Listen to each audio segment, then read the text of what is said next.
আমি আল্লাহ কেমন ইঞ্জিনিয়ার বানাইছি মৌমাছিরে। মৌমাছির দিকে তাকায় দেখ, আমেরিকার মৌমাছি আর বাংলাদেশের মৌমাছির বাসা কত সুন্দর বানানো।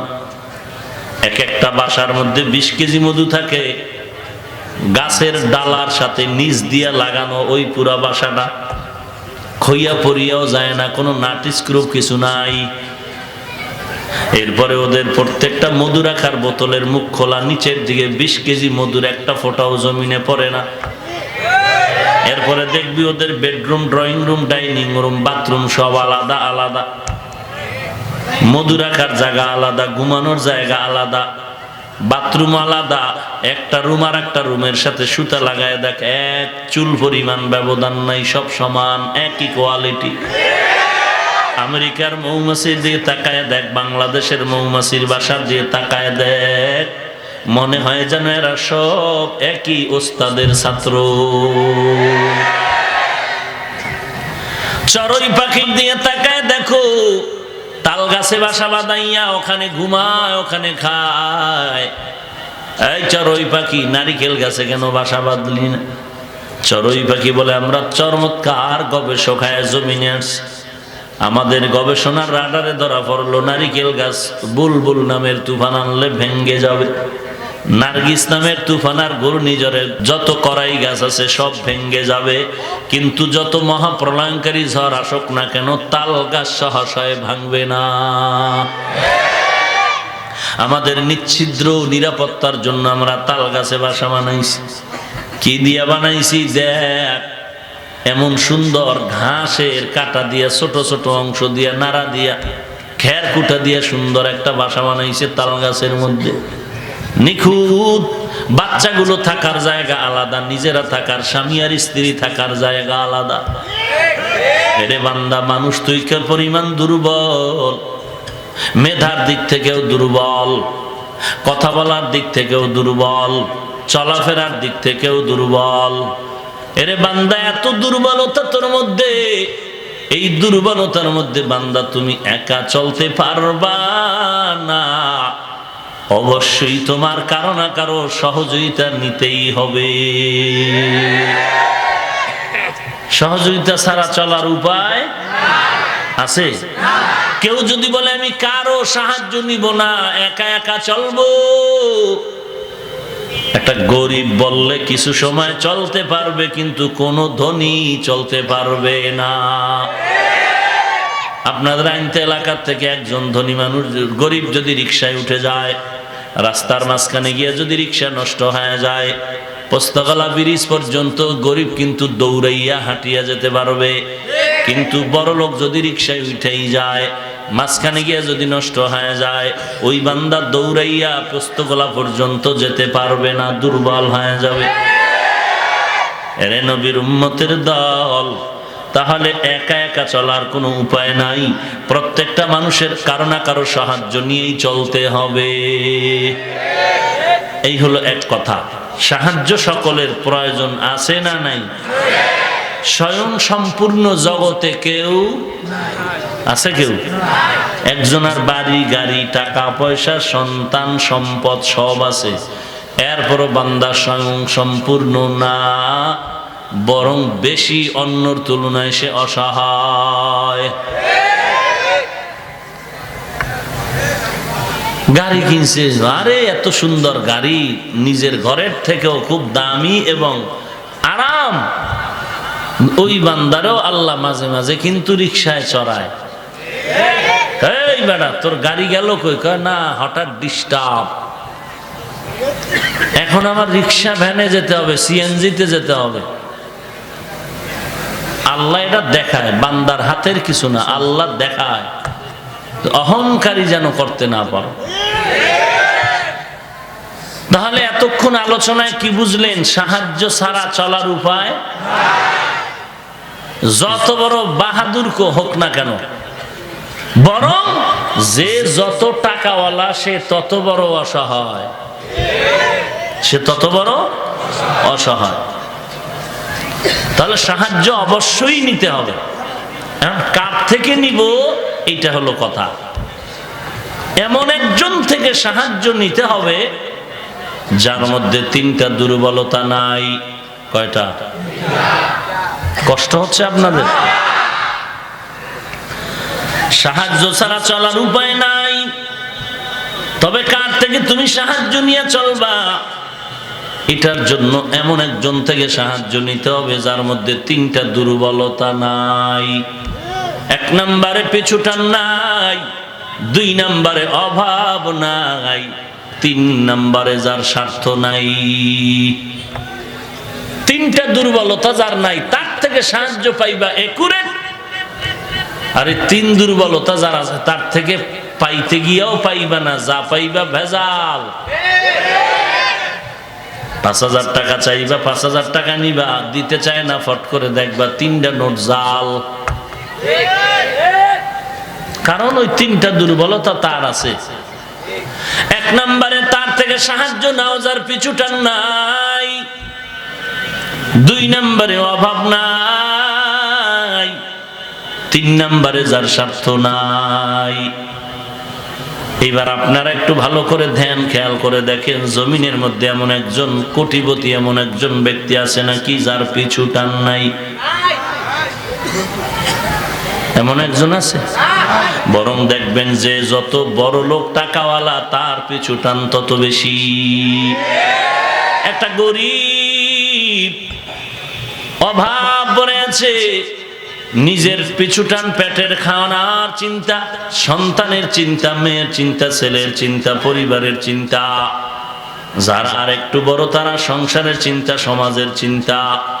যারা আর একটু বড় তারা রাষ্ট্রের চিন্তা করে। এত কিছু চিন্তা করিয়া বান্দা সামনে কিভাবে আগায় যাবে? তাহলে পিছুটান ছাড়া কোনো বান্দা নাই। ছেলে পিছন দিয়ে টানে, আব্বু জামা দাও। মেয়েটাও পিছনে টানতেছে, আব্বু তাড়াতাড়ি জামা দাও। স্ত্রী টানে, আমার খানা দাও, আমার জন্য একটা এসি গাড়ি কিনিয়া দাও, আমার জন্য টেলিভিশন কিনিয়া দাও। বাবায় যতই আগাইতে চায় সন্তান পেছন থেকে টানতেছে, আমার এটা দরকার, ওটা দরকার, দাও। এত দিতেছি বলে না, প্রতিদিন দিতে হবে। ৫ তলা বিল্ডিং দিলাম, কয় ১০ তলা দাও। এরে বান্দা একটা ফ্ল্যাট দিলাম, বলে আরো একটা ফ্ল্যাট দাও। একটা জামার সেট দিলাম, বলে আরো একটা জামার সেট দাও। এইভাবে পিছু টান দুনিয়াওয়ালার সবাইকে কিন্তু পিছনে টানতেছে। সবাই, ছেলে মেয়ে, স্ত্রী, পরিবার, অন্য প্রতিবেশীরাও পিছনে টানতেছে। সবার পিছু টান, সবার। ভাইরা আমার, দুই নম্বরে দেখো অভাব নাই। এমন একটা ব্যক্তির থেকে সাহায্য নাও যার পিছু টান নাই, দুই নম্বরে যার অভাব নাই, তিন নম্বরে স্বার্থ নাই। এবার নজর করো কার অভাব নাই দুনিয়াতে। দেখো অভাব ছাড়া এমন একজন ব্যক্তি আছে নাকি? বরং দুনিয়াতে এমন একটা লোক পাইবা না যার অভাব নাই। এরে বান্দা, আল্লামা শায়েখ সাদি রহমাতুল্লাহ আলাইহি বলেছেন, ওরে দুনিয়ার মানুষ, এই জমিনের মধ্যে অনেক মানুষের পেটের ক্ষুধা নিবারণ হয়, চোখের ক্ষুধা নিবারণ হয় না। এত পায়, এত খায়, এরপর খালি অভাব, অভাব, অভাব, অভাব। হ্যাঁ, মসজিদে টাকা দেন, কয় অভাব। মাদ্রাসায় টাকা দেন, বলে অভাব। 4 দিন ওয়াজ মাহফিল হবে, 10,000 টাকা দেন, বলে অভাব। এই চোরাই গিয়া মদের আড্ডায় হাজার হাজার টাকা নষ্ট করে, সেখানে অভাব নাই। এই চোরাই গিয়া সিনেমা হল দেখে, সেখানে অভাব নাই। এই বান্দা অনেক সময় দেখবা জুয়ার আড্ডায় যায়, মদের আড্ডায় যায়, নারীদের আড্ডায় যায়, পার্কে ঘুরে, কক্সবাজার বন্ধু বান্ধব নিয়ে ঘুরে, সেখানে কোনো অভাব নাই।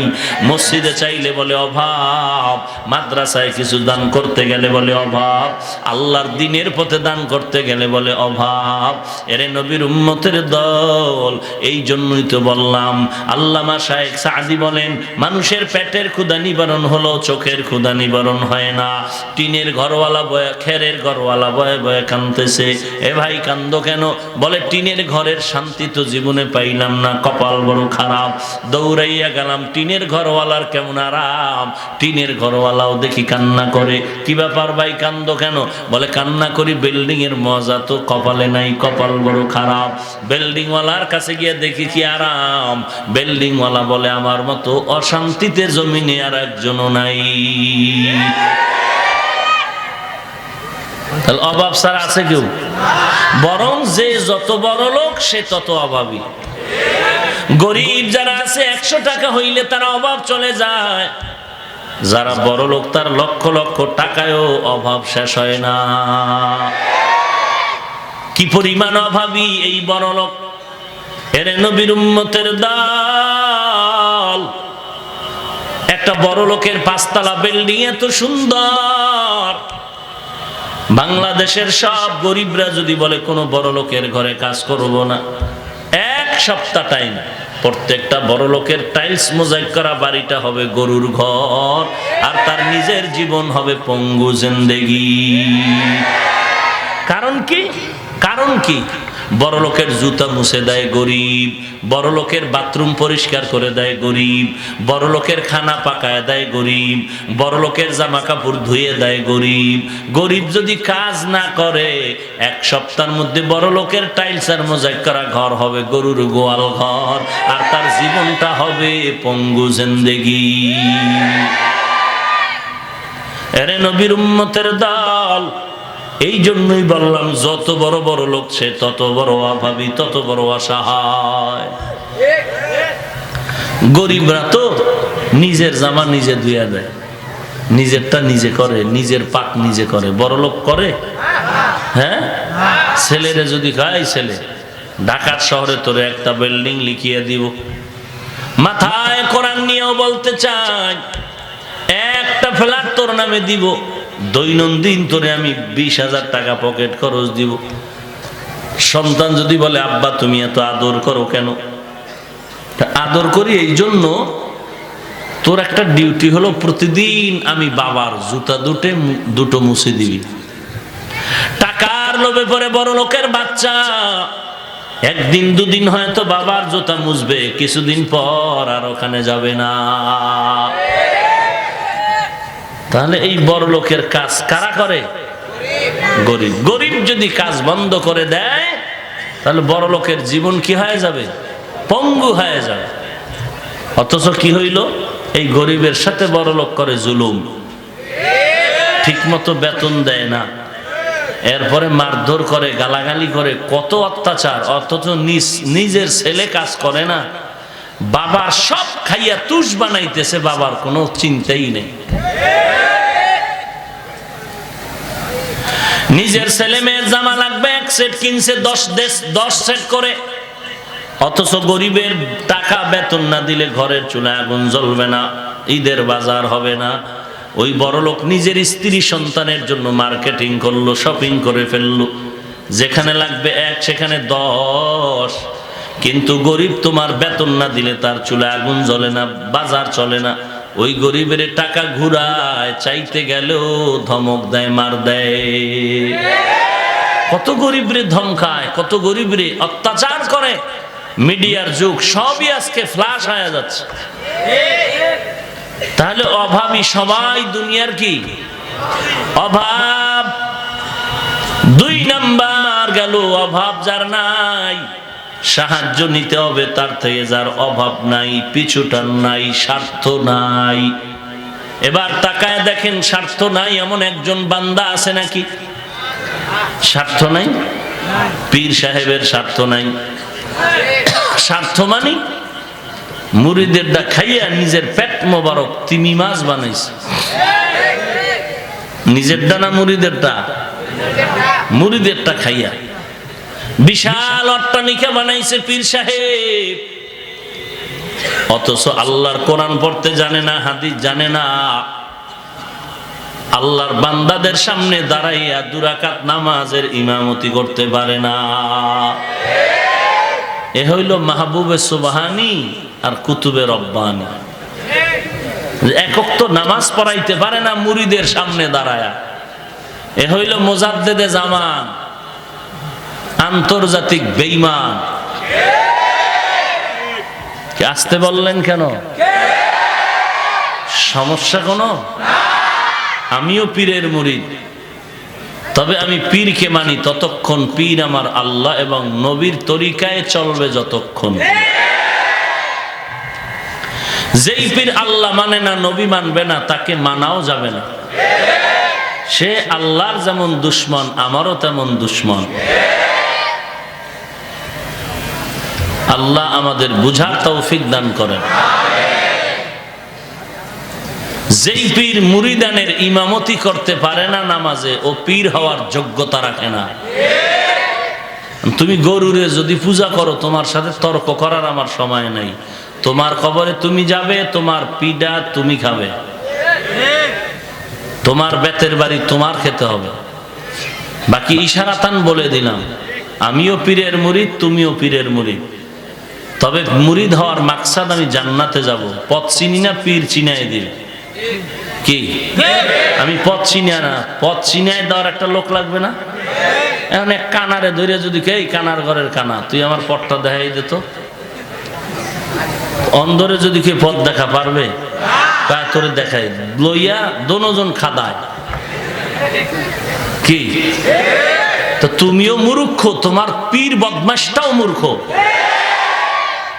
ও কোরআন পড়তে পারে না, তুমিও কোরআন পড়তে জানো না, তুমিও ইমামতি করতে পারো না, তোমার পীর নামের বদমাশটাও ইমামতি করতে পারে না। তো তোমাকে জান্নাতের পথ দেখাবে কচু? বরং ফাঁকে দিয়া জাদু মন্ত্র দিয়া জিনের খেলা কইরা তোমার সম্পদ নিয়ে গেল তোমার বাবায়, নিয়া এরপরে বিশাল অট্টালিকা বানাইছে, আর তুমি আগের ফকিন্নি রয়ে গেল। রাগ করছো? নিজের বউ দিয়া দেয় ফিরে রে। আপনি কি মনে করছেন আমি গাঞ্জা খায় বলতেছি এগুলো? আল্লাহ হেদায়েত দান করুন। সহজ কথা, যেই পীরে আমার নবীর থেকে তোমার পীর দামি। এই মুসলমান, আমার রসুল থেকে তোমার পীর দামি। বুকের পাটা থাকলে দাঁড়ায় বলতো, এত বড় বেঈমানি সাহস থাকলে দাঁড়া, যে আমার পিসাব মদিনার নবীর থেকেও দামি। সাহস থাকলে দাঁড়া রে কুত্তা, দাঁড়াও না, দেখ জুতার বাড়ি কেমনে খাও, দাঁড়া। দুনিয়ার সব পীর, সব নবী, সব সাহাবী এক পালায় দিল, আমার রসুলের মর্যাদার সমান হবে? তো আমার সেই রসুল কি জীবনে ইমামতি করেন নাই? করেছেন, মানে রসুল যতদিন ছিলেন আর কেউ ইমামতি করে নাই। কথা বুঝেন নাই? এমন কি রসুলের ইন্তেকালের পরে জানাজা হইছে না? জামাতে হয় নাই, জামাতেও হয় নাই। একা একা ফেরেশতারা মানুষ যার যা পারছে করছে। কেন? রসুল থাকতে ইমামতি কারো জন্য হারাম। অতএব রসুল মানুষের দাঁড়ে দাঁড়ে গিয়া কালেমার দাওয়াত দেন নাই না? খানকায় বয়ে রইছে। তোমার পীর বাবায় খানকা ছেড়ে এই আইনটা এলাকায় কোরআন হাতে নিয়ে ওয়াজ করে না কেন? মানুষকে দাওয়াত দিয়া দিনের কথা বলে না কেন? ইমামতি করে না কেন? ভাড়া কইরা মৌলবী রাস্তায় সাইরা পেছ লাগায় কেন? তোমার পীর নয়, ও এহুদির টাটকা দালাল। সহজ কথা, তোমার পীর ওই ব্যক্তিকে মানাও যে মানুষের সামনে কোরআন হাদিস দিয়া বয়ান করে, মানুষের আমল ভালো হয় এবং ইমামতি তিনিই করার যোগ্যতা রাখে। যদি তোমার পীর দেখো ইমামতি করে না, কোনো ওই গোপন টোপন নাই, গোপন কোনো তাবিজ টাবিজ নাই, ফাইনাল কথা, পীর সাহেব হুজুর কেন ইমামতি করে না? যদি কেউ বুঝায় যে না এটা মারেফতের কারবার, তোর মারেফতের জুতামারির বেঈমান। ইমামতি করবে না এখানে কি মারেফত রে বেঈমান? পীর সকল মানুষের বড় মুরব্বী, সে ইমামতি করবে। অসুস্থ হইলে এক কথা, যে আমি ইমামতি করতে পারতেছি না, অসুস্থ, দাঁড়াতে পারি না, শুইতে পারি না, মাজায় ব্যথা, হাঁটুতে ব্যথা, মারাত্মক রোগী আমি, সেটা ভিন্ন কথা। বাদ দিলাম, তোমার গেছো তুমি পীরের দরবারে, দুনিয়ার সব বক্তারা বয়ান করে, ভাড়াটিয়া মৌলবীরা, তোমার পীর সাহেব কোরআন নিয়ে বয়ান করে না কেন? বয়ে বয়ে বাংলায় দুই কলম কয় না, আয়াত আছে না, হাদিস আছে না, আমল আছে না, সুন্নত আছে। এরে পীর মানা শয়তানের অনুসরণের নামান্তর। কোন বাঘের বাচ্চা থাকলে দাঁড়া, দাঁড়ায় বল যে হাফিজ ভাই তোমার কথা কোরআন সুন্নাহর বাইরে হচ্ছে, দাঁড়ায় বল পারলে। আমি চলে যাওয়ার পরে মুনাফিকি করিস না।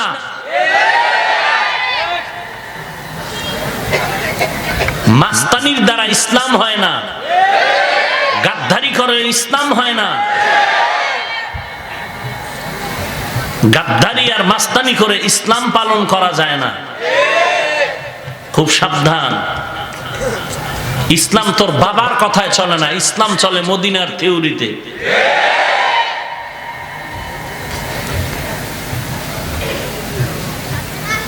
কেউ যদি সুন্নতের আমল করে, হালাল হারাম ঠিক মতো ভেবে চিনতে চলে, ও যদি পীরের কাছে নাও যায় জাহান্নামে যাবে? তা তুই এমন কথা কেন বলে যে আমি পীর ধরছি ছাড়ুম না, জাহান্নামে গেলে যাব? তোর জন্য ওই পীর ধরা হারাম। মাস্তানি করো না, ইসলাম তোর বাবার কেনা হালুয়া, মাস্তানি করো। নামাজ পড়বি না, তুই মুসলমান। নামাজ নাই, রোজা নাই, দাড়ি নাই, টুপি নাই, আঙ্গুলে স্বর্ণের আংটি তোর পীর সাহেবের, গলায় স্বর্ণের চেইন। এরে পীর কবি, আমরা কিছু বলতে পারবো না, তোর বাবার দাস বেয়াদব।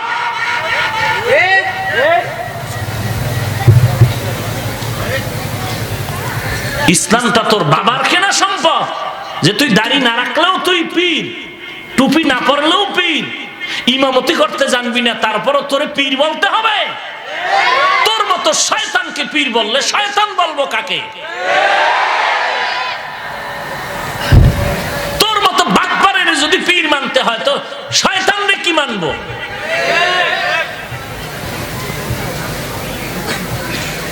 এদেশে হক্কানি পীর নাই, সুন্নতের আমলওয়ালা পীর নাই, কোরআন পড়নেওয়ালা পীর নাই, ইমামতি করনেওয়ালা পীর নাই, মানুষের কাছে গিয়া কোরআন হাদিসের বয়ান করনেওয়ালা পীর নাই।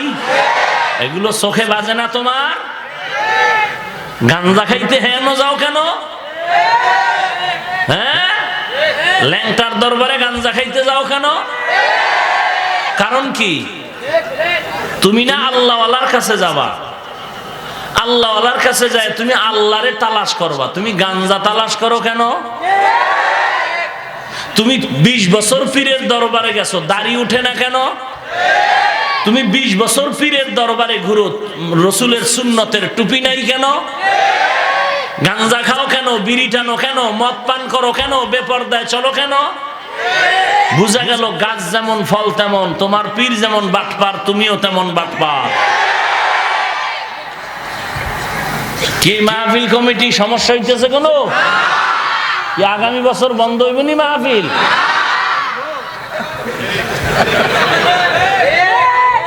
আল্লাহ সব ভাইকে হেদায়েত দান করুন। জীবনে আসছি একবার, বিদায় নিব একবার, তবে বিড়ালের মতো নয়, সিংহের মতো। আল্লাহ সব ভাইকে হেদায়েত দান করুন। এখানে যেই যুবকরা আছো, তোরা আমার সাথে ওয়াদা কর, তোরা ঠিক হ। আমি তুই যদি ঠিক হয়ে যাই, বুড়ারা এমনিই ঠিক হয়ে যাবে। কারণ আমরা যুবক যেদিক, বুড়ারা আইতই বনেলি ফিডা খাইব, ভয় আছে। তোরা যুবকরা ঠিক হ। তুই নামাজ পড়ো না, দাড়ি রাখতে পারো না, কলেজে পড়ো, ভার্সিটিতে পড়ো, বিড়ি টানো, যাই করো, অন্তত তুই মুসলমানের বাচ্চা হইয়া সঠিক কথাটাকে সমর্থন কর। যে হাফিজ ভাই, আমি যদিও দাড়ি রাখতে পারি না, নামাজ পড়তে পারি না, কিন্তু আপনার কথাগুলো কোরআন সুন্নাহ অনুযায়ী সঠিক, আর যারা চলে না তারা ব্যাঠিক, এই কথাটা তুই একটু স্বীকার কর। যে না, আপনার লাইনের পীর হক, যারা এই লাইনে নাই তারা বাতিল। এই কথাটা তোর মুখ দিয়ে যখন বের হবে যে হ্যাঁ হ্যাঁ, আপনার কথায় হক্কানি পীরেরাই পীর, যারা যেই দরবারে গেলে মানুষের আমল ভালো হয় এরাই হক্কানি, আর যেই পীরের দরবারে গেলে আমল ভালো হয় না এরা কেউ হক না, সব বাতিল। শুধু এই এলাকায় এই কথাগুলো যদি তুই সমর্থন করো, ভণ্ডরা এলাকায় ঢুকতে পারবে না।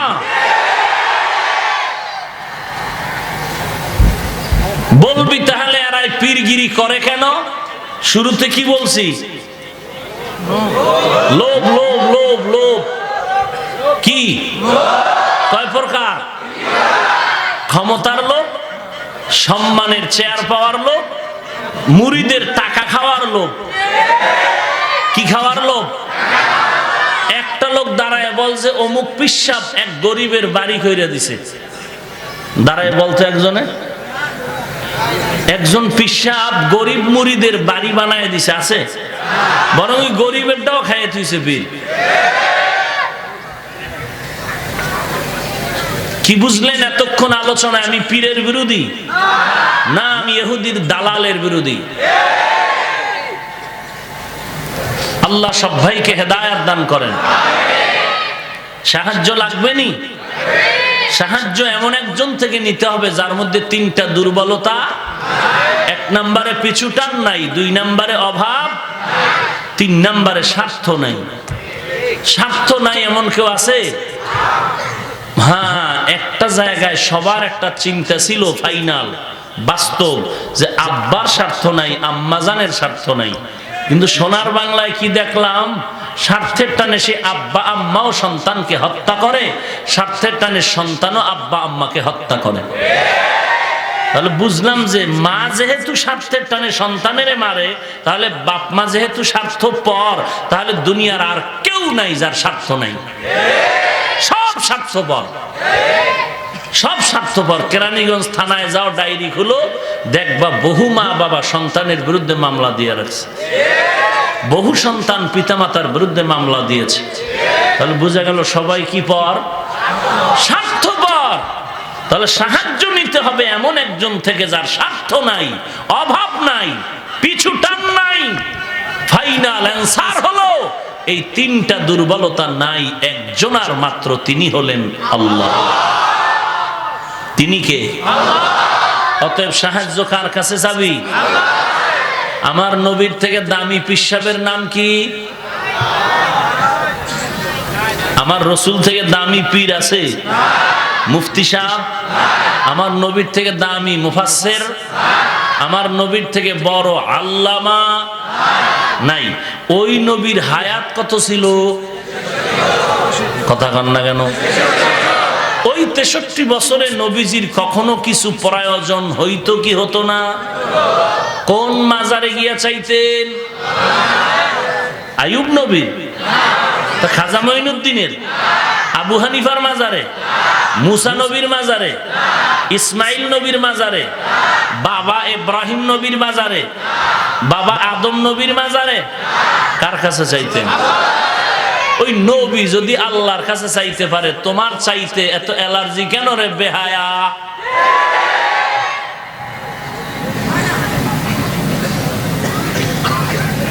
নবী যদি আল্লাহর কাছে চাইতে পারে, তোমার চাইতে অসুবিধা কি? হায় হায় হায়। আল্লাহ আপনি সবাইকে হেদায়েত দান করেন। কি বুঝতেছেন আমি আল্লাহওয়ালা বিরোধী?